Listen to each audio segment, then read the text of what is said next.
universe is challenging you. It's not just going to open the doors to the kingdom without a few tests, if you will. But never in my mind did I say, I'm giving up. This is too hard. A lot of people would quit at that point, and I had a lot of people telling me, just, it was a good run. You did great. Just get a real job. Honest Ecommerce is a weekly podcast where we interview direct-to-consumer brand founders and leaders to find out what it takes to start, grow, and scale an online business today. Honest Ecommerce is proudly produced by Electric Eye, a Shopify Plus partner helping e-commerce brands sell more with strategic design and development. Visit electriceye.io for more information. Hey everybody, welcome back to another episode of Honest Ecommerce. Today, I'm welcoming to the show the CEO of Sheath Underwear, Robert Patton. Robert, welcome to the show. Thank you so much, Chase, for having me. It's an honor. I'm excited to dive into this. So for folks that are unaware, what types of products are you guys bringing to market over there at Sheath? It's mostly men's underwear, but we also have women's underwear, and we have some accessories like hats and hoodies, socks, and neck guards, base layers, things of that sort. But the main product is our men's pouch underwear, which is, I could show you real quick. So it looks like regular underwear on the outside, but on the inside, there's a pouch for the boys, and it isolates everything from your inner thighs to keep you from sticking and chafing, and it's rather comfortable. Absolutely. And now take me back in time. Where did the idea for, the flagship Sheath Underwear come from? All right. Well, it's a unique story. I served 2 tours in the Army. I did 6 years. I was a sergeant. And on my second tour, as you might, in Iraq, it's very hot. And our generator had gone down.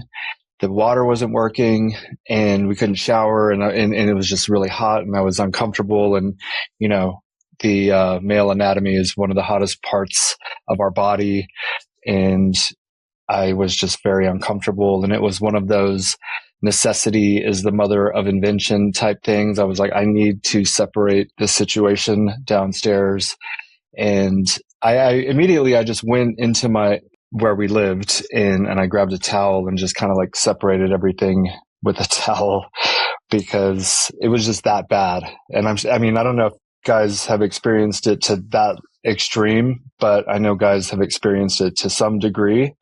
But in that moment, I also had this like light bulb, like what if there was a pouch on the inside that just isolated everything? And I actually immediately got started while I was in Iraq. We have what's called a PX, post exchange, and it's kind of like a little mini Walmart. And I went and grabbed some underwear. I grabbed some pencils and paper, some scissors, and started drawing out what I was seeing in my head. And but we also have tailors in the Army, so in case you need to tighten up your uniform. So I draw out this design. I take some underwear and the drawings to the tailors in Iraq. And I was like, I don't need you to tailor my uniform. I need you to tailor my underwear. And they snickered at me. They thought it was kind of funny, but they did it. And I went back a couple of days later and picked up this pair of underwear with a pouch in it. And the pouch was very small and the initial prototype, but the concept was there. Mm-hmm. And I remember I have like a picture of me in Iraq holding him up. One of my fellow soldiers took a picture, and that's where it all started.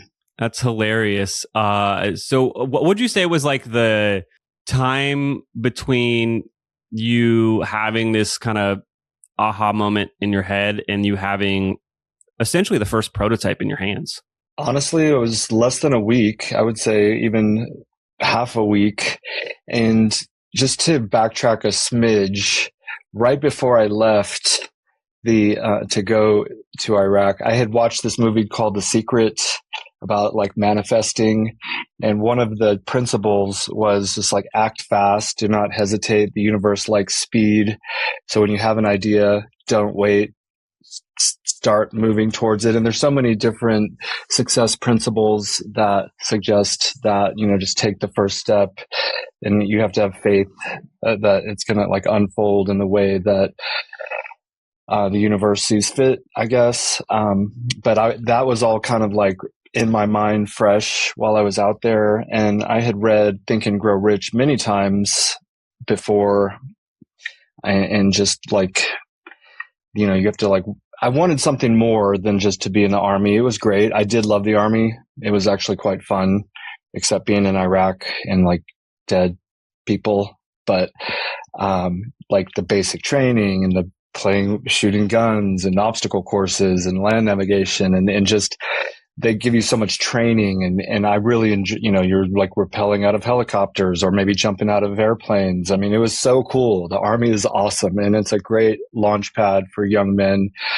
to go from adolescence to manhood. I feel like a lot of men should join the military. The unfortunate part is that you might die or get severely injured or have some kind of post-traumatic stress after seeing things that normal people don't see. But it's kind of like an initiation into manhood. And I was 26 when I joined, so I was a little bit late to the game, but I was still pretty immature. So I really felt like after basic training, which little pat on my back, you're competing against your fellow soldiers, at least in basic training, and physical fitness is one of their main categories of determining if you want it bad enough, if you want to be in the Army. And I beat everyone in our battalion in the physical fitness aspect, and push-ups, sit-ups, and running was the main thing. But it gave me this like little bit of confidence, like, whoa, I can actually compete against my peers and excel. And it pushes you to a level that you would otherwise not be pushed to, unless maybe you're trying to fight in an octagon or maybe playing sports is a similar kind of analogy. Yeah. Do you know what's going on with Klaviyo? When is the last time you explored what it can do? Klaviyo has been shipping tons of new AI, data, and automation features designed to help e-commerce teams move faster, personalize better, and automate more of the work that used to take entire teams. Most brands are only using a fraction of what is already inside their Klaviyo account. Klaviyo is not just email and SMS anymore. It is your customer data platform, your lifecycle marketing engine, your analytics layer, and now your AI-assisted execution layer all in one place. That means your customer data updates in real time. Your segments stay current automatically. Your flows and campaigns all run off the same source of truth. And now AI can help predict churn risk, forecast spend, recommend next best products, generate campaign content, and optimize send timing across channels. The big unlock is speed and efficiency. There are fewer tools to manage, less dependency on engineering, less time moving data between systems, and a lower total cost of ownership across your marketing stack. And brands are seeing real results from leaning further into Klaviyo. Dollar Shave Club has reported over 30% reduction in total CRM stack costs after consolidating onto Klaviyo. Brands like Third Love have seen a 15x ROI from SMS after consolidating channels, and companies like Corksicle have grown flow revenue over 90% after bringing email and SMS together inside Klaviyo. Across our customer base, almost every single brand we work with today is using Klaviyo. That is just where serious e-commerce customer data and lifecycle infrastructures are living these days.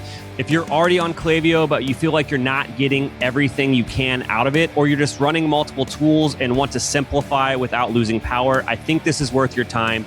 You should head on over to klaviyo.com/honest to learn more. That's klaviyo.com/honest to learn more about what Klaviyo can do for you today. Obviously, I'm familiar with The Secret. I'm familiar with Napoleon Hill's Think and Grow Rich. So going into your time in Iraq, you had already had kind of the seeds planted for an entrepreneurial kind of mindset. When you got back this first prototype, obviously sizing was a bit off, but it hit the nail on the head as far as like, this is what I envisioned. How many iterations did you go through there? Did you have to wait until after your tour to get started on the actual business? What kind of were the next steps from there? Great question. Initially, I was just making it for myself. So I wasn't even necessarily doing the entrepreneurial thing at that point, even though I had all this background. And, but yeah, there were some components of this could be something, but also it was initially for myself. And, so when I got home, I had to wait until I got home. There was really not a lot I could do while I was in Iraq, other than what I did. But I got home, I bought a sewing machine, and I just converted all my underwear. I went to Ross. I bought a bunch of, cheaper underwear, started making prototypes to hand them out to friends and other soldiers. And I remember we were on a field training exercise where, again, it's like really difficult to shower, and explaining the concept to fellow soldiers, they were like, they totally got it. So they were getting it. And, then, I told my younger brother, who was really excited about the idea. And, I was in the Army though. And it's like, you can't really start a business while you're in the Army necessarily. And when you're kind of in a job, it's kind of hard to like break out of the matrix of what you're programmed for. But with a lot of prodding, he just influenced me to decide to turn it into a business. And it didn't take too long. Like I said, it was 2008. The first launch was actually in 2010. So in between 2008 and 2010, I'm like trying to figure out how do you even make underwear? I didn't know what I was doing. I didn't know, how do you find a manufacturer? So I'm like Googling. I went to a website. I found a website called mfg.com, which I assume meant like manufacturing.com. I took a little video of myself with a prototype and submitted it. And then within a few days, I had about 12 different companies responding with offers that they had, for with cost and whatnot. But this guy from Pakistan actually called me, and he spoke really good English. And I explained I didn't know what I was doing. He was like, no problem.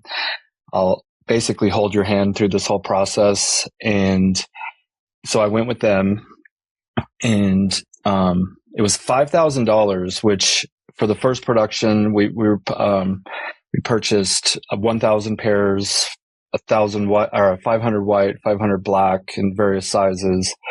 And, so I sent them the prototype. They sent me back a prototype. I was like, this is pretty good. We need to make a couple of adjustments. They sent me an adjustment. And then I was so excited that I rushed the production, which I should have actually gone through a few more iterations of the prototype, because I get these 1,000 pairs. The pouch is too high. There's kind of like, it's called pilling, but the fabric was shedding on the black pairs. And I'm handing out these pairs to my neighbors and stuff, and they're just like, it's all right. It's all right. They didn't want to be mean, but, and I was kind of in denial.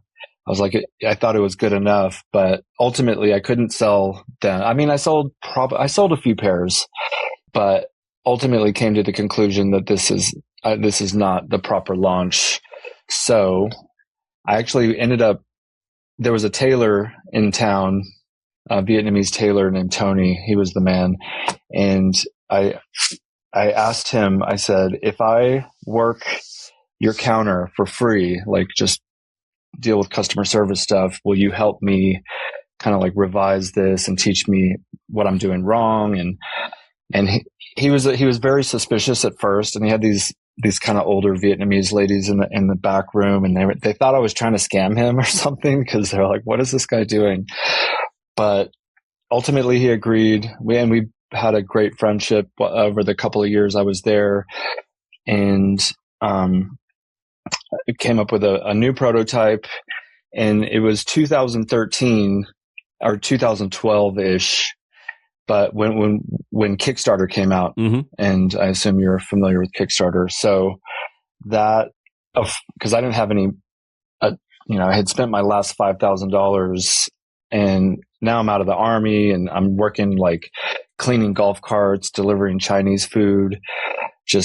I was going to school also. I ended up getting my bachelor's and my master's like over the course of the next 5 years, and but in 2013, we did a Kickstarter, and, for those that aren't familiar with it, it's just like you present your concept to the public, and they decide whether or not they want to pre-order your product, knowing that you're going to pool all of their money together and make a purchase, and it's going to take 6 months for them to get their product. But it was successful. We got about 300 people that pre-ordered, and we were able to make our first production with a new company. And I'm leaving out a lot of details on why we went to a different company. And there's just a lot of stuff that happened in between. It's like I could write a book, right? But we were successful, and we got the product, we sent it out. It was so exciting. Like, that's like some of the most exciting times of the journey, is like that very beginning, when you're just like, you get that first successful moment, and you're like, this is happening, because then, so check this out. So we get it, everyone's happy, we sell out, and I go to reorder more with all the proceeds. And I wasn't even paying myself, because, it's like just trying to grow everything. What is the next big idea that could change your business? A pricing change? A new bundling strategy? Adding subscriptions? Tweaking your shipping offer? Most brands make these decisions based on gut feel. They roll out the change, hope for the best, and have no real idea if it helped or hurt their business. Intelligems fixes that. It is an AI-powered testing platform that brings CRO-level clarity to the decisions that actually move the needle. Not just button colors and headlines, but the big stuff. Pricing, offers, shipping, new apps, even major site changes. Brands like Ridge, Jones Road, and True Classics are using Intelligems to test their most important decisions and see exactly how each one of those impacts profit before they commit. Momofuku used it to test promotional offers ahead of Black Friday and found the version that increased profit by about 28%. Mott & Bow ran structured pricing tests that drove roughly 30% more incremental profit. We use it at Electric Eye with almost every client we work with. And now Intelligems has a free AI-powered audit that gives you 3 specific ideas that you can test on your store today. No commitment, no credit card, just 3 opportunities worth exploring. Head to intelligems.io/audit and get your free audit in just a few minutes. That's intelligems.io/audit, intelligems.io/audit. The second production that I got from that same company was botched. So I get 10 boxes of underwear that I, again, can't sell. So now we're like back at ground zero, and I'm like, dude, what is going on? So this is like back to the secret. The universe is challenging you. It's not just going to open the doors to the kingdom without a few tests, if you will. But never in my mind did I say, I'm giving up. This is too hard. A lot of people would quit at that point, and I had a lot of people telling me, just, it was a good run. You did great. Just get a real job. My older brother in particular, which is funny. He still tells me to do that. That's like 15 years later, but, I wasn't going to give up. But then what do? Okay. You don't have any money. You don't have product. And so what do you do in that situation? Well, my great idea was, let's do another Kickstarter, because I had it worked the first time. Let's try it again. But I need another manufacturer. And this is where I feel like by me not quitting, the universe sent me a gift. And that gift was, I got an email from a manufacturer and that wanted to produce for us. Her name is Annie.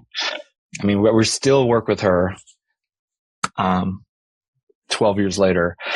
But I sent her a prototype. She sent me one back, and I'm telling you, it was better than what I sent her. It was so good.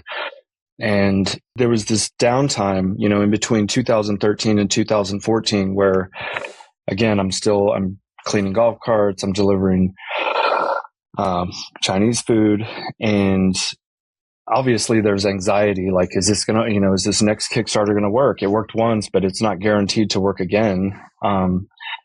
And I would be laying in my bed riddled with anxiety just at night, just like freaking out. Like, what am I doing? Okay. But when that would happen, I would go into my closet and I would grab that prototype and I would put it on.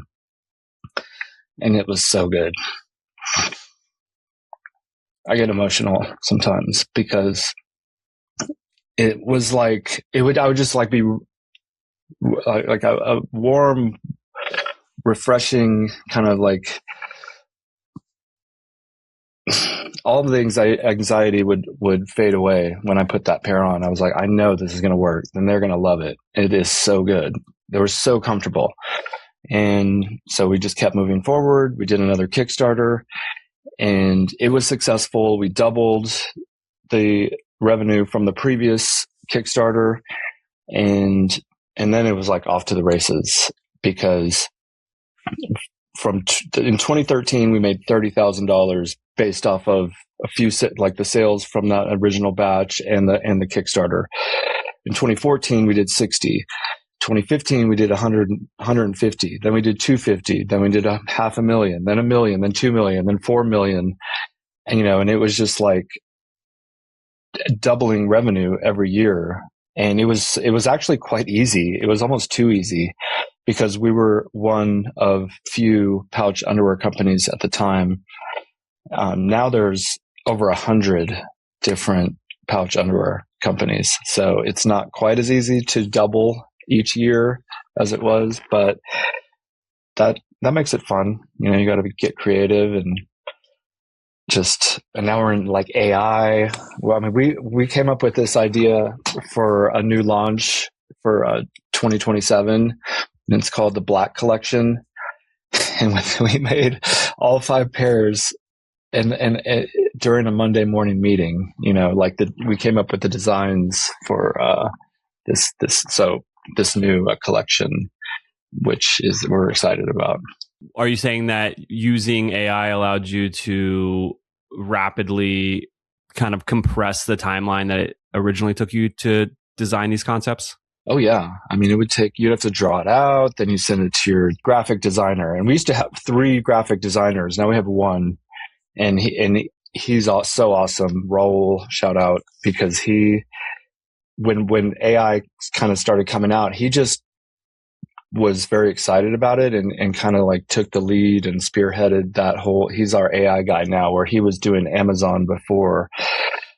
He just ran our Amazon part of the company, and now he heads our AI department, and he was able to just whip up 5 new designs in a matter. I mean, basically we told him, okay, do a dragon scale, do topography, do the fingerprint, and these various kind of patterns, and just they whipped up and that one's a little bit funky, redo that, and that one's awesome, on to the next one. And it significantly compresses the amount of time it takes to create a new design. You have prepped all year, and all that hard work is paying off. Your store is converting, the ads are working, and this is shaping up to be your best holiday season. But your 3PL can't keep up. Orders are backing up. Customers are asking where their stuff is. The reviews are starting to turn. All that hard work, all that momentum undone by a fulfillment partner that can't scale with you. This is a nightmare scenario, and it happens to brands every holiday season. Enter eFulfillment service. eFulfillment Service is the 3PL that scales with you. They are family owned, they've been in business for over 25 years, and they're built specifically for growing direct-to-consumer brands. There are no setup fees, no minimums, and no long-term contracts. You only pay for what you use. If you're scared your 3PL can't keep up this holiday season, now is the time to reach out to eFulfillment Service. Go to eFulfillmentService.com/honest and get up to 8 weeks of account fees completely waived. That's eFulfillmentService.com/honest, eFulfillmentService.com/honest. I do need to go back and ask a follow-up question though. You have the successful second Kickstarter launch. And then obviously the brand does 30, 60, 150, you are seeing traction. You're, as they say, you're getting product market fit. How did you get customers outside of Kickstarter? I know there are entrepreneurs out there that are at that phase of where I believe in my product, I'm getting good feedback from the people I know, but I don't know how to get it in front of people I don't know. So how did you make that shift, and how'd you find other customers?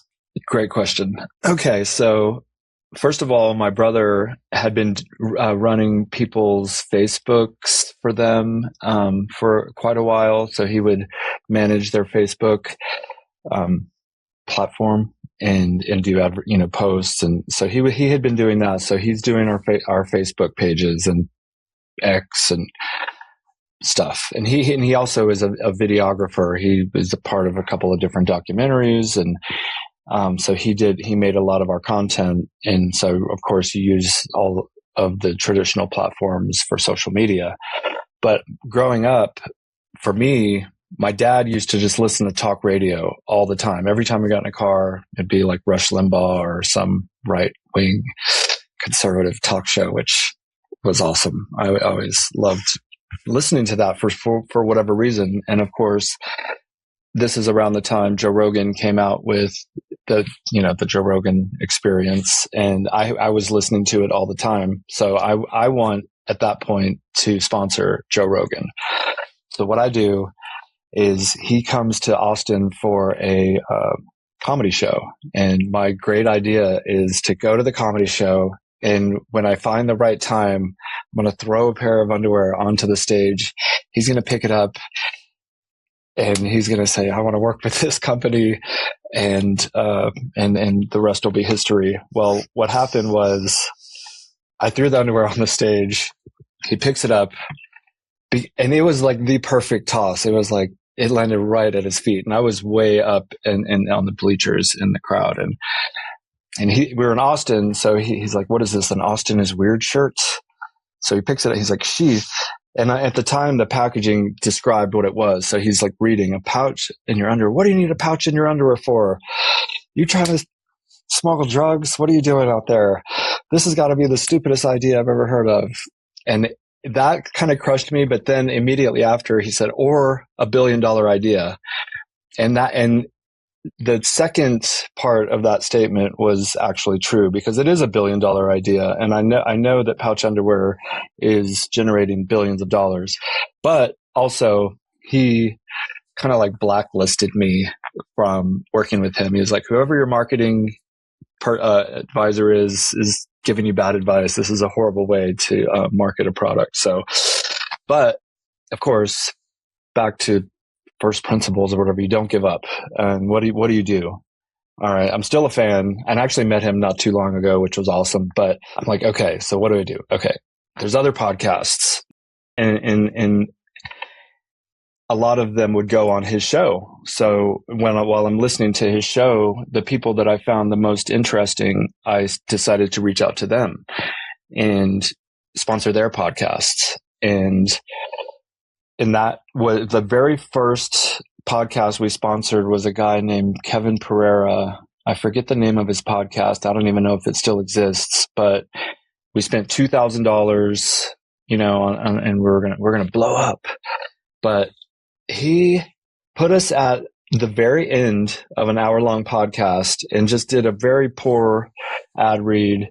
I don't think we made very much money, but again, you don't give up. And since then, I'll name a few names like Shane Gillis, Mark Normand, Tony Hinchcliffe, and like all of his comedian friends. We've essentially started sponsoring Michael Malice, Dave Smith, like all these guys. We started sponsoring their podcasts. So we were basically what I called, we were under the Joe Rogan umbrella, and that helped us promote our product. And it was really cool because, we're selling pouch underwear. Maybe it's a little bit weird. It's, you're talking about male genitalia or something, and how's this going to work? But the fact that they were willing, I guess, ultimately to take our money and promote our product, that was another like sigh of relief. Okay. Like these guys are willing to promote us. And a lot of them actually really like the product. In fact, Michael Malice, who's not a comedian, but he's a best-selling author and, just like a political pundit. He was on Fox News about 2 weeks ago on the Greg Gutfeld show. And he had modeled for us a few years ago. And the host brought up the fact that he was an underwear model, and they show him, in the underwear holding an American flag, and he really went to bat for us at that moment. I don't think it was planned. And he just, he talked about the product, how he wears it every day. He's wearing it right now, and I text with him. The only thing he wanted after the fact, he was like, did I earn an exotic plant? He's into these plants. And so I bought him a very unique plant off eBay for like $350. He's really cool like that. And we've been working with him for almost a decade at this point. So essentially podcasts and YouTube have been our main staple of advertising that helps reach new audiences, because like this, people are listening, we're in their ear, they respect you because they're listening to your show, you've built trust with them. And when you do an ad read, they assume that you're giving them, good advice or whatever. I mean, they know that they're being paid, but also you can tell when a host does a good ad spot. We've had so many where they're just reading off their phone, very monotone. And I'm like crushed when that happens, because sometimes the really big, like Sugar Sean O'Malley is a very big MMA fighter in the UFC. I don't think he's a champion right now, but he fought on the White House card, and a lot of people probably know who he is. But we sponsored his show, and his co-host just did one of those types of ad reads. And of course, when they do that, we don't re-up with them. But when like Dave Smith or Michael Malice or Mark Normand do their ad reads, you can tell. And when it's a genuine ad read, or when they really actually like the product. So we stick with those guys. Yeah. And that helps. Hey, everybody, just a quick reminder. Please like this video and subscribe if you haven't. We're releasing interviews like this every week, so don't miss out. Now back to the interview. Two things there I want to respond to, and it could be a rabbit hole, and I don't want to go down it, but I have recently learned how insane the exotic plant game is, and how like eBay, I went down a YouTube documentary rabbit hole about rare plants and how you can buy these trimmings or what have you on eBay. So it's just funny to see, you learn about something and then you're hearing about it the next week. So that's super interesting that's what that gentleman was excited about to get rewarded with. But yeah, just obviously we do ad reads on this show, and I go into it. It's like, I want to talk to you on the phone. I'm only going to support products that I think are good, and B, like resonate with our audience too. It's like, I get a lot of interesting emails, and I'm like, I don't like, this is cool, but like, I don't think this is the right fit for like the people that are listening to the show won't care about this. Right. And I think you should always go into it in a mindset of like, of a longer term partnership. And I don't just want to take people's money to make a few dollars. It's like, no, I'd rather they re-up and they continue. And so that's the way I go into it. I definitely can see people phoning it in and other types of content that I consume out there. And that's unfortunate. And it's, hearing from from someone that controls the purse of buying sponsorships, it's like, yeah, when you do that, you definitely lose any additional revenue that could come from that relationship. It's, it's good to hear. Now, Robert, we talked so much about what you've built over there at Sheath. Is there anything I didn't ask you about before we go that you think would resonate with our audience? Well, for people who are trying to start their own company, and maybe if you wanted to follow my lead in terms of marketing with podcasters or YouTubers, what I would suggest is send, like what you said, maybe have a conversation with them, or send them the product beforehand. Make sure that they actually like the product, or at least are willing to be very convincing that they like the product. Don't just pay them, send them a sample so that they have an idea of what they're getting into. And then based on that feedback, you can make a decision rather than just sending them a check right off the bat, because that is what has worked mostly for us over the years. We found that is very helpful in finding good advertising partners. And, there's so many things we could get into, but, save your money for a rainy day, because, those 100% annual growth every years don't always last. When you're successful, you're going to get a lot of copycat competitors, and they're going to try to undercut you at price. And so just be aware of that and be prepared. That's one thing. I always just put like all my chips back on the table and rarely saved money. It's only actually last year with the tariffs that really forced us to think our entire structure of how we were doing things. And one of those things being just saving 10% of your daily sales. And it's actually quite fun. Every day, I'll set aside, if we make 10 grand, I'll put 1,000 in savings. And you just seeing that grow, it grows really fast. And then you can use that for production, which again is the most important part. Like having a great product is number one. Number two, great customer service. You want to take care of your customers, treat them like they're the only one, because that is who feeds your bank account, and you want to take care of them. And just, I guess at the end of the day, try to have as much fun as you can, because it's a blessing to be able to do this. Get out there and tell your story. Like Gary V, get on social media, tell your story directly on social media, try to get on podcasts and because there's the component of like the story behind the brand is intriguing to customers. I mean, because the product is great, but having some additional context behind the product adds a little bit of extra incentive for the customer to support you. Absolutely. And real quick before we go, obviously the whole topic of this conversation was built upon this amazing product that you've built. And so if I'm curious about the product and I want to go check it out, potentially support by picking up a pair, where should I go? What should I do? Thank you so much. You can follow us on, it's at Sheath Underwear on most of the platforms. Of course, and our website is sheath.com, which we purchased a few years ago. We were originally Sheath Underwear. So both of those, Sheath Underwear and sheath.com.